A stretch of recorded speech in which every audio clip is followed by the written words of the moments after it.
Good morning student. आज का हमारा टॉपिक है colligative property. Colligative property of A solution may be defined as the property which depend upon number of moles of solute but not depend upon nature of solute। Colligative property जो है वो number of moles के ऊपर depend करेंगी solute की, और does not depend upon nature of particles या nature of solute. Nature of solute के ऊपर जो डिपेंड नहीं करेंगी, उन प्रॉपर्टी को हम कोलिगेटिव प्रॉपर्टी कहते हैं। और कोलिगेटिव प्रॉपर्टी से ही हम फिर मॉलिक्यूलर मास को भी कैलकुलेट करते हैं। तो आज हम इसके बारे में पढ़ेंगे। चार टाइप की जो है कोलिगेटिव प्रॉपर्टी है। फर्स्ट है relative lowering of vapour pressure, और सेकंड वन है इलेवेशन इन बॉइलिंग पॉइंट, और थर्ड वन है depression in freezing point, fourth one है ऑस्मोटिक प्रेशर। तो चार तरह की यहाँ पे कोलिगेटिव प्रॉपर्टी है। तो फर्स्ट हम ले लेते हैं lowering of vapour pressure, relative lowering of vapour pressure. Vapour pressure according to Raoult's law हम ऑलरेडी डिस्कस कर चुके हैं कि vapour pressure of a component is directly proportional to mole fraction of that component. और directly proportional का symbol अगर replace किया जाए तो P01 के बराबर होगा, यानी कि किसी भी कंपोनेंट का वेपर प्रेशर उसी के मोल फ्रैक्शन, खुद ही के मोल फ्रैक्शन और उसी के वेपर प्रेशर जो प्योर स्टेट में था, उसी का वेपर प्रेशर जो जब वो प्योर स्टेट में था, उन दोनों के मल्टीपल के बराबर है क्या? Vapour pressure of that component. उसी का वेपर प्रेशर इसके इक्वल है। तो इस तरह से हम आगे देखते हैं रिडक्शन ऑफ वेपर प्रेशर, कि जैसे जैसे हम सोल्यूट मिलाते रहेंगे तो वेपर प्रेशर जो है वो रिड्यूस होगा। रिडक्शन ऑफ वेपर प्रेशर हम सीधा ये कह सकते हैं कि जब प्योर सॉल्वेंट था उसका जो वेपर प्रेशर था, और उसके बाद उसमें जब सोल्यूट मिलाया फिर वेपर प्रेशर है, तो नया जो वेपर प्रेशर है सोल्यूट मिलाने के बाद वो कम हो जाएगा, डिक्रीज हो जाएगा। तो इस तरह से हम कह सकते हैं रिडक्शन हुआ वेपर प्रेशर के अंदर। बॉइलिंग पॉइंट बढ़ता है लेकिन वेपर प्रेशर डिक्रीज हो जाता है, ठीक है। और वेपर प्रेशर डिक्रीज होगा तो उसको हम रिप्रेजेंट करते हैं P1 नॉट माइनस P1, और P1 नॉट माइनस P1 की जो वैल्यू है ऊपर से उठाएंगे, यहाँ पे पुटअप कर देंगे ये P01 माइनस इंटू x1, तो ये इसमें से माइनस हो जाएगी। और इस तरह से P1 नॉट को कॉमन लिया, और कॉमन लेने के बाद इसमें बच जाएगा 1 माइनस x1, और 1 माइनस x1 हमें पता है किसके बराबर है? x2 के बराबर होगा। तो x2 के बराबर इसको रख दिया, तो delta P1 is equal to x2 P0 1 के बराबर आ जाएगा। और डेल्टा P0 क्या था? डेल्टा P0 था, यहाँ से वैल्यू शुरू में जो हमने ली थी कि जो चेंज इन वेपर प्रेशर था P01, यानी कि प्योर सॉल्वेंट का माइनस में सॉल्यूशन का P1 upon P01 is equal to x2। इस तरह से हम कह सकते हैं जो relative lowering of vapour pressure है, lowering of vapour pressure relative to pure solvent is equal to the mole fraction of the solute. Solute के मोल फ्रैक्शन के इक्वल है। और मोल फ्रैक्शन जो है किसके इक्वल है? मोल फ्रैक्शन जो है N2 upon N1 plus N2 के इक्वल है। तो ये x2 की वैल्यू यहाँ पे रख देंगे। तो हम यहाँ से देख करके कह सकते हैं कि जो relative lowering of vapour pressure, ये जो वैल्यू है किस पे डिपेंड हुई? N पे, N2, N1, N2 इन पे डिपेंड हुई, यानी कि number of moles of solute पे डिपेंड हुई।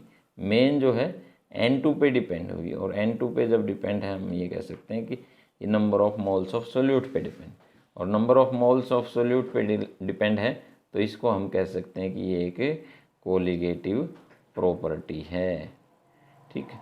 Relative lowering of vapour pressure is equal to the mole fraction of solute, solute के मोल फ्रैक्शन के इक्वल हमने इसको निकाल दिया।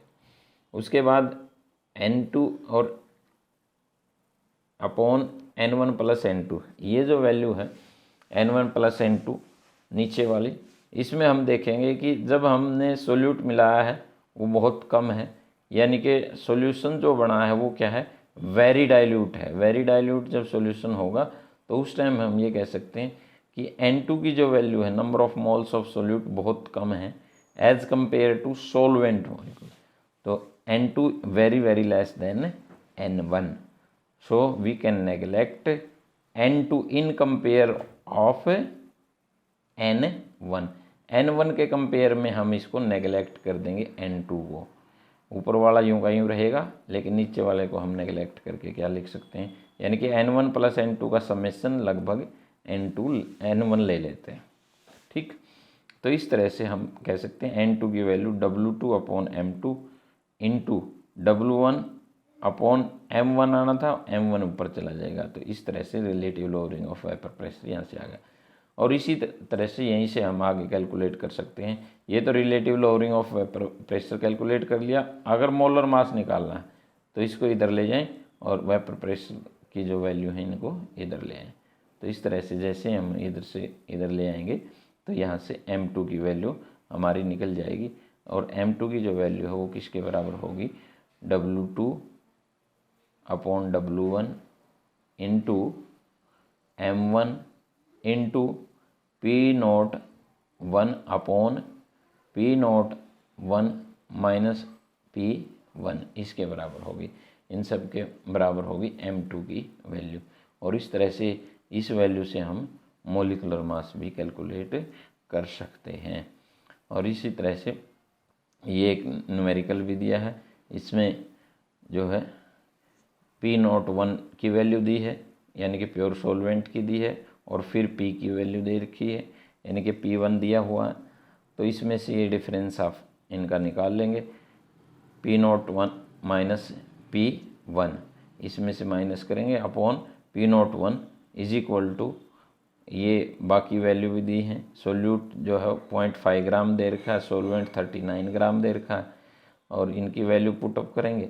और जो यहाँ पे M1 दिया हुआ है, बेंजीन यहाँ पे दिया होगा, vapour pressure of pure benzene, benzene की बात कर रहा है, तो बेंजीन का जो मास है वो भी 78 ही होता है। तो इस तरह से इनकी वैल्यू पुटअप कर देंगे तो मोलिकुलर मास यहाँ से निकल जाएगा M इज इक्वल टू 170 ग्राम पर मोल। इसी तरह से दूसरी property elevation in boiling point के बारे में हम दूसरी वीडियो में डिस्कस कर चुके हैं। उसके बाद नेक्स्ट जो टॉपिक है इसी में तीसरा जो कोलिगेटिव प्रॉपर्टी हम तीसरी करेंगे डिस्कस, वो है depression in freezing point. Depression in freezing point, तो जो वेपर प्रेशर डिक्रीज हुआ है किसी भी सॉल्यूशन का और बॉइलिंग पॉइंट इंक्रीज हुआ, लेकिन ये कह रहा है कि फ्रीजिंग पॉइंट भी डिप्रेस होगा। फ्रीजिंग पॉइंट क्या होगा, डिप्रेस, डिप्रेस का मतलब डिक्रीज होगा। ठीक है, यानी कि अगर वाटर है उसका जो फ्रीजिंग पॉइंट है हम 0 डिग्री ले रहे हैं, तो या 273.15 केल्विन ले रहे हैं वाटर का, सिर्फ वाटर का, प्योर वाटर का जब ले रहे हैं फ्रीजिंग पॉइंट, तो उस टाइम वो 0 डिग्री ले रहे हैं। और 0 डिग्री में जब हम कोई सोल्यूट मिला देंगे, इम्प्योरिटी मिला देंगे, सोल्यूट मिलने के साथ ही उसका जो फ्रीजिंग पॉइंट है वो डिप्रेस हो जाएगा, डिक्रीज हो जाएगा, कम हो जाएगा।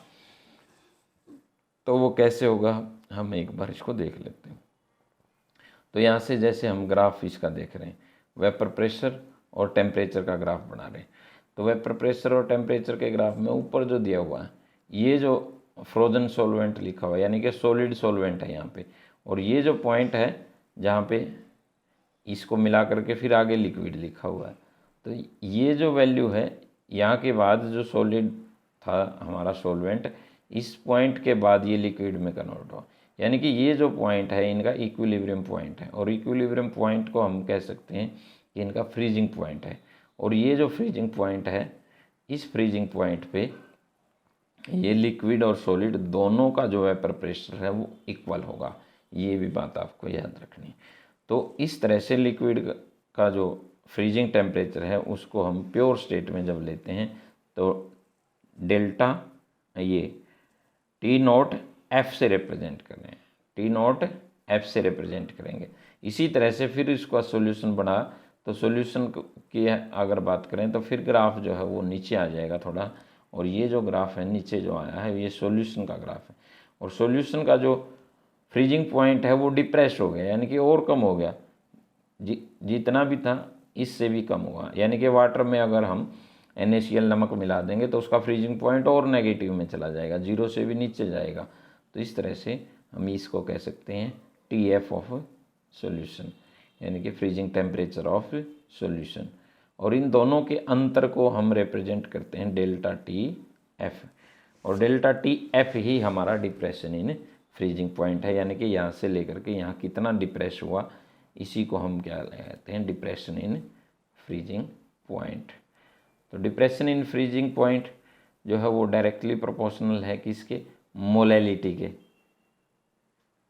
इलेवेशन इन बॉइलिंग पॉइंट जैसे था मोलैलिटी के डायरेक्टली प्रोपोर्शनल था, तो डिप्रेशन इन फ्रीजिंग पॉइंट भी किसी भी डाइल्यूट सॉल्यूशन के लिए वो मोलैलिटी के डायरेक्टली प्रोपोर्शनल है। तो यहाँ से मोलैलिटी के डायरेक्टली प्रोपोर्शनल हमने इसको ले लिया है, delta TF is directly proportional to M। और इसी तरह से फिर ये जो कांस्टेंट लिया KF into M, constant of proportionality KF से रिप्रेजेंट कर दिया, KF इंटू M। इसी को हम फ्रीजिंग पॉइंट डिप्रेशन कांस्टेंट भी बोलते हैं, मोलल डिप्रेशन कांस्टेंट भी बोलते हैं, और क्रायोस्कोपिक कांस्टेंट भी हम इसी को रिप्रेजेंट करते हैं। और इसकी यूनिट भी केल्विन किलोग्राम पर मोल, जो यूनिट यहाँ से मोलल इलेवेशन कांस्टेंट की थी वही यूनिट इसकी है। तो यूनिट भी इसकी इम्पोर्टेंट है, क्योंकि न्यूमेरिकल में भी हम जो वैल्यू दे रखी है उसकी यूनिट से हम पता कर सकते हैं कि ये किसकी यूनिट है। तो इस तरह से केल्विन किलोग्राम पर मोल जो है वो किसकी यूनिट है, KF की यूनिट है, ये भी याद रखनी है। उसके साथ आगे चलो, मोलैलिटी की जो वैल्यू है, मोलैलिटी का फार्मूला हमें पता है किसके इक्वल है, W2 अपॉन M2, यानी कि number of moles of solute upon क्या हो जाएगा W1 और अपॉन 1000। यानी कि हम ऑलरेडी कर चुके हैं कि जो मोलैलिटी है, मोलैलिटी किसके बराबर होती है, मोलैलिटी होती है W2 अपॉन M2 डिवाइड में आ जाएगा M2 इंटू 1000 बाई W1, यानी कि मास ऑफ क्या लेंगे, मास ऑफ सोलवेंट ले लेते हैं यहाँ पे। तो ये मोलैलिटी हमने कैलकुलेट यहाँ से कर दी है। तो W2 upon M2 into 1000 by W1, mass of solvent है W1, और ये जो गिवन मास है सोल्यूट का, ये मोलर मास है सोल्यूट का, और ये मोलैलिटी हमने कैलकुलेट कर दी। तो यही वैल्यू हम इसमें पुटअप कर देंगे, delta TF into KF into W2 upon, यहाँ आगे पुटअप कर दी है वैल्यू यहाँ पे। तो KF into W2 into 1000 M2 into W1 के बराबर, ठीक। तो इसी तरह से अगर इसी से मोलिकुलर मास निकालना है तो मोलिकुलर मास को आगे ले जाओ, मोलिकुलर मास आगे चला जाएगा और TF नीचे आ जाएगा, और ये मोलिकुलर मास की वैल्यू हम कैलकुलेट कर सकते हैं, KF into W2 into 1000 delta TF और W1। तो यहाँ से डेल्टा TF निकाल सकते हैं, M2 निकाल सकते हैं, तो दोनों वैल्यू हमने यहाँ पे निकाल दी, ठीक। इसी तरह से फिर आगे नेक्स्ट जो प्रॉपर्टी है वो है osmotic pressure. Osmotic pressure, osmotic pressure जो है एक फिनोमेना है ओस्मोसिस, उससे रिलेटेड है। ओस्मोसिस क्या है कि नेचर के अंदर बहुत सी चीज़ें ऐसी हैं, जैसे रॉ मैंगो है, वो श्रिंगवेल है, पिकल्ड इन बेरिन साल्ट वाटर के अंदर हम उसको डालते हैं तो वो सिकुड़ता है। इसी तरह से बाकी जो भी चीज़ें हमारी ब्लड सेल्स हैं, या आप सिंपल एग्जांपल में आपको बता देता हूँ, जैसे काजू है, बादाम है, वो चीज़ें हम वाटर के अंदर डालते हैं। बादाम, चने हैं, दालें हैं, उनको शाम को भिगो करके रखते हैं तो अगले दिन तक उनका साइज बढ़ जाता है। तो ये जो प्रोसेस है उसमें इंटर कर जाता है वाटर। तो जो सॉल्वेंट की जो एंट्री है इन द फूड ग्रेन या इन द सेल, या और कोई भी एग्जांपल हम ले सकते हैं, तो इनके अंदर वाटर की जो एंट्री है थ्रू सेमी परमिएबल मेम्ब्रेन, हमारी मेम्ब्रेन है तो उसके थ्रू इसके अंदर एंट्री कर जाता है। तो इसी तरह से उनके ऊपर भी, जैसे बादाम काजू है, उनके ऊपर भी मेम्ब्रेन है और उसके थ्रू वाटर इंटर उसके अंदर कर जाता है। उसी प्रोसेस को हम ऑस्मोसिस कहते हैं। चने के अंदर है, दालों के अंदर है, सभी में इंटर कर जाता है। तो इस तरह इसी प्रोसेस को हम ऑस्मोसिस कहते हैं। और ऑस्मोटिक प्रेशर है क्या है? ऑस्मोटिक प्रेशर को एक बार समझने के लिए एक बार ये फिगर हम ध्यान से देख लें। ये एक साइड में हमने सॉल्यूशन ले लिया, एक साइड में सॉल्वेंट ले लिया, और बीच में जो है सेमी परमिएबल मेम्ब्रेन ले लिया। सेमी परमिएबल मेम्ब्रेन है पारगैमा जेली, जिसके अंदर से कुछ चीज़ें पास हो जाती हैं और कुछ को ये रोकता है, तो उसको हम SPM बोलते हैं, सेमी परमिएबल मेम्ब्रेन। या पार्चमेंट पेपर ले लो, तो ये बीच में लगा दिया। इधर जो है एटमॉस्फेरिक प्रेशर P एटमॉस्फेरिक है और इधर भी P एटमॉस्फेरिक है। पिस्टन जो है वो लगा दिया और फ्री पिस्टन है वो लगाना है। तो इस तरह से आप इसको अगर छोड़ देंगे तो यहाँ से जो सॉल्वेंट के पार्टिकल हैं, सॉल्वेंट के पार्टिकल्स मूवमेंट करना शुरू कर देंगे थ्रू सेमी परमिएबल मेम्ब्रेन, और वो सॉल्यूशन के अंदर आना शुरू हो जाएगी। और सॉल्वेंट के पार्टिकल क्या होंगे? एंट्री करते रहेंगे सॉल्यूशन के अंदर। तो यही है प्रोसेस ऑस्मोसिस। अब अगर हमने इन सॉल्वेंट पार्टिकल की एंट्री को रोकना है, इसको रोकने के लिए हम इस साइड सॉल्यूशन की साइड में एक प्रेशर अप्लाइड कर दें, यहाँ प्रेशर लगा दें। और प्रेशर लगाया तो जैसे ही प्रेशर लगाएंगे तो हम इसको रोक सकते हैं। तो सॉल्वेंट पार्टिकल्स को रोकने के लिए हमने जितना प्रेशर लगाया ताकि सॉल्वेंट पार्टिकल की मूवमेंट स्टॉप हो जाए, तो उसी को हम बोलते हैं वेपर, ये ऑस्मोटिक प्रेशर। ठीक है, pressure applied toward solution side to stop the movement of solvent particle from solvent to solution. ये जो है हमने एक एक्स्ट्रा प्रेशर लगाया है जिसकी वजह से सॉल्वेंट के पार्टिकल की मूवमेंट यहाँ पर रुक जाएगी, उसी को हम ऑस्मोटिक प्रेशर कहते हैं। और प्रोसेस को हम ऑस्मोसिस कहते हैं। ऑस्मोटिक प्रेशर के जो है वो डायरेक्टली प्रोपोर्शनल है, किसके डायरेक्टली प्रोपोर्शनल है? कंसंट्रेशन के। और कंसंट्रेशन क्या है? मोलैरिटी हम कह सकते हैं। तो मोलैरिटी के डायरेक्टली प्रोपोर्शनल है या कंसंट्रेशन के? C। और टेम्परेचर के ऊपर डिपेंड करेगा और R के ऊपर डिपेंड करेगा। तो पाई इजिकल टू CRT, और पाई जो है C को कन्वर्ट करना है N2/V के अंदर, यानी कि C कंसंट्रेशन है तो नंबर ऑफ मोल्स को वॉल्यूम से अगर हम डिवाइड कर देते हैं तो कंसंट्रेशन आ जाती है। तो इसकी वैल्यू यहाँ पे पुट अप कर दी C की, तो N2/V इंटू RT के बराबर आ जाएगा। तो इसी तरह से नेक्स्ट स्टेप में हमने क्या किया, इसको V को जो है इधर ले गए और N2 की वैल्यू रख दी। N2 की जो वैल्यू है number of moles of solute है, ये कैलकुलेट कर चुके हैं हम कई बार, W2/M2 के बराबर है। तो ये N2 की वैल्यू है और N2 की जो वैल्यू है इसमें पुटअप कर दें तो पाई V किसके बराबर आ जाएगा? W2/M2RT के बराबर। और यहाँ से हम मोलिकुलर मास निकालना है तो मोलिकुलर मास को उधर ले जाओ और इसको नीचे ले आओ, और इस तरह से हम कैलकुलेट कर सकते हैं मोलिकुलर मास M2 W2RT पाई/V। तो ये मोलिकुलर मास भी कैलकुलेट कर दिया और पाई भी कैलकुलेट कर दिया। तो इन फार्मूले से हम ऑस्मोटिक प्रेशर भी कैलकुलेट कर सकते हैं। तो इस तरह से हम ये कह सकते हैं कि जो ऑस्मोटिक प्रेशर है उसको कैलकुलेट करने के लिए हम गैस इक्वेशन भी ले सकते हैं, पाई इजिकल टू NRT। तो ऐसी इक्वेशन यहाँ पे आ जाएगी, पाई V is equal to W2RT/M2।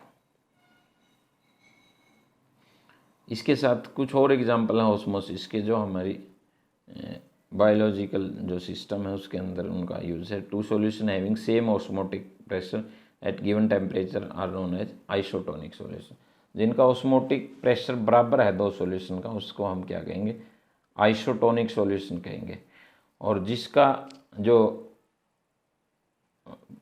Vapour pressure है, दो कंपोनेंट हैं, दो सॉल्यूशन है, दोनों का क्या हो, इक्वल, तो उसको हम आइसोटोनिक सॉल्यूशन कहते हैं।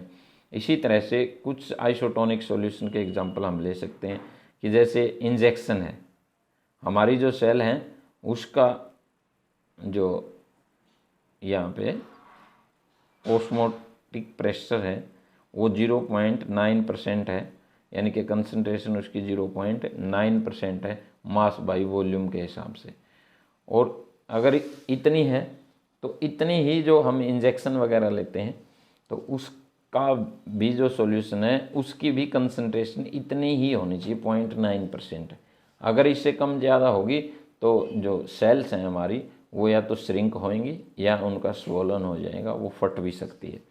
ठीक, तो इस तरह से अगर हम क्या करें, वाटर जो है will flow out the cell, cell के आउट अगर फ्लो करे, बाहर साइड फ्लो करना शुरू कर दें तो उसको हम सॉल्यूशन को कहेंगे हाइपरटोनिक।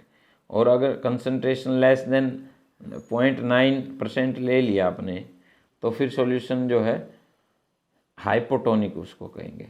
फिर क्या होगा, water flow into the cell, cell के अंदर जाना शुरू हो जाएगा और जिसकी वजह से स्वेल होगी, सेल जो है वो क्या होगी, उसके अंदर स्वेलिंग हो जाएगी। और जब स्वेलिंग होती है तो हाइपोटोनिक होगा तो इंजेक्शन का लिक्विड तो स्वेलिंग होगी, हाइपरटोनिक होगा यानी कि मोर देन 0.9%, 0.9% से ज़्यादा है। सोडियम क्लोराइड सॉल्यूशन है 0.9%, इससे अगर ज़्यादा है इंजेक्शन का जो हमने लिक्विड लिया है तो फिर क्या होगा, वाटर जो है आउटसाइड में फ्लो करना शुरू कर देगा और जिसकी वजह से सेल जो है वो श्रिंक हो जाएगी, सिकुड़ जाएगी। तो इसलिए हम एग्जैक्ट 0.9% जो है मास बाई वॉल्यूम सॉल्यूशन लेते हैं जो भी मेडिसिन या इंजेक्शन का यूज करते हैं, ताकि ना ही स्वोलन हो और ना ही श्रिंकिंग हो। ठीक है, ब्लड सेल हमारी सेफ रहें। तो इस तरह से हम यहाँ पे इसकी एप्लीकेशन ले सकते हैं ऑस्मोटिक प्रेशर की।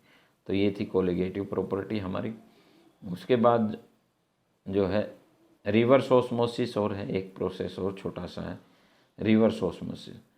रिवर्स ऑस्मोसिस जो हमने सिंपली घरों के अंदर आजकल यूज़ कर रहे हैं, आरओ, उसी को बोलते हैं रिवर्स ऑस्मोसिस। और रिवर्स ऑस्मोसिस में होगा क्या, वो एक बार यहाँ से समझ लें कि जैसे हमने वहाँ पे प्रेशर अप्लाई किया था सॉल्यूशन की साइड, सॉल्यूशन की साइड में हमने प्रेशर अप्लाई किया और उसकी वजह से जो सॉल्वेंट के पार्टिकल हैं उनकी मूवमेंट रुक गई थी। लेकिन यहाँ रोकनी नहीं है, ये कह रहा है कि सॉल्यूशन की साइड और प्रेशर लगाओ ताकि जो मूवमेंट है वो रिवर्स हो जाए, और उसी रिवर्स ऑस्मोसिस को हम बोलते हैं रिवर्स ऑस्मोसिस। जो मूवमेंट रिवर्स हो जाएगी सॉल्वेंट पार्टिकल की, कहाँ से, from solution side, solution side से। यहाँ पे देखो, यहाँ फ्रेश वाटर लिया और यहाँ साल्ट वाटर लिया, यानी कि ये सॉल्यूशन है और ये सॉल्वेंट है, ये प्योर है, ये सॉल्वेंट है, ये सॉल्यूशन। तो यहाँ पे हमने प्रेशर लिया और प्रेशर के साथ इसको रोक दिया।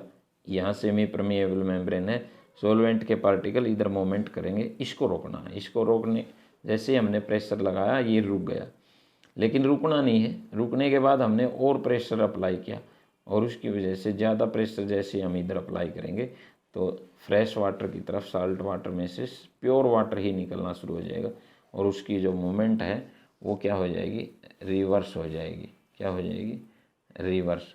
और ये जो रिवर्स मोमेंट है और उसकी वजह से जो साल्ट वाटर में से फ्रेश वाटर निकलना शुरू हो जाएगा और इसको हम यहाँ पे कलेक्ट कर लेंगे आउटलेट से। तो यही प्रोसेस है हमारा आरओ का।